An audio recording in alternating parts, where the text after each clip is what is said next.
एक बार स्वामी विवेकानंद जी को लंदन की लाइब्रेरी में बुलाया गया था। उस लाइब्रेरी का जो लाइब्रेरियन था वो क्रिश्चियन था।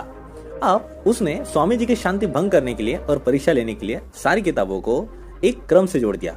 सबसे नीचे रख दी भगवत गीता, उसके ऊपर बाकी सारी किताबें रख दी और सबसे ऊपर रख दी बाइबल। तो उसने स्वामी जी से कहा, आइए स्वामी जी, मैं आपको लाइब्रेरी में किताबों का क्रम बताता हूँ, देखिए क्या ये क्रम सही है। तो स्वामी जी ने देखा, उन्होंने कहा कि ये क्रम सही है। उसने कहा, स्वामी जी एक बार फिर से देखिए, सबसे ऊपर बाइबल है, ना ही आपकी भगवत गीता।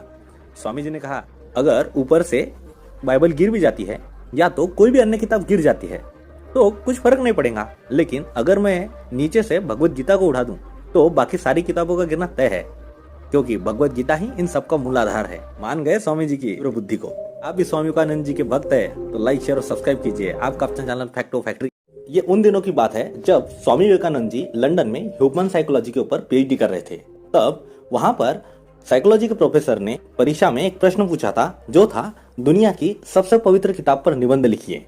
अब दोस्तों, सर क्रिश्चियन था तो वो चाहता था कि सब लोग जो निबंध लिखेंगे वो बाइबल पर लिखेंगे। स्वामी विवेकानंद जी ने निबंध लिखा, लेकिन श्रीमद् भगवत गीता के ऊपर।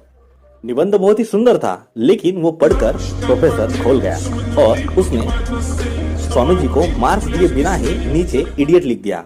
अब बात ऐसी थी, स्वामी जी वो पेपर लेकर प्रोफेसर के पास चले गए, जो कि प्रिंसिपल के केबिन में बैठा था, और उससे कहा, सर आपने यहाँ पर आपका नाम तो लिख लिया लेकिन मुझे मार्क्स नहीं दिए। स्वामी जी की ठग लाइफ देखते हो दोस्तों। स्वामी जी के भक्त है, लो लाइक, शेयर और सब्सक्राइब कीजिए। आपका अपना चैनल फैक्ट ऑफ फैक्ट्री।